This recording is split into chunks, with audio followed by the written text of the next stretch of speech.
ECG یعنی الیکٹروکارڈیوگراف myocardial اسکیمیا اور myocardial انفارکشن کو تشخیص کرنے کے لیے ایک آسانی سے دستیاب اور سب سے پہلا کیا جانے والا ٹیسٹ ہے۔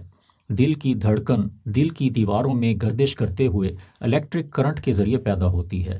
ECG کے ذریعے مایوکارڈیم میں اس کرنٹ کی گردش کو چیک کیا جاتا ہے۔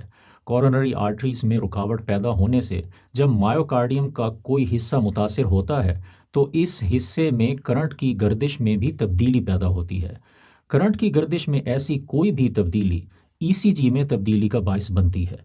ECG کے معائنہ سے اس بات کا اندازہ لگایا جا سکتا ہے کہ دل کے کون سے حصے میں خون کے بہاؤ میں کس قدر رکاوٹ پائی جاتی ہے۔ ہارٹ اٹیک کے مریض میں اگر کوئی بڑی کورونری آرٹری مکمل طور پر بند ہو جائے تو ایسے مریض کی ECG کا ایک خاص حصہ جسے ST سیگمنٹ کہتے ہیں اوپر کی طرف شفٹ ہو جاتا ہے۔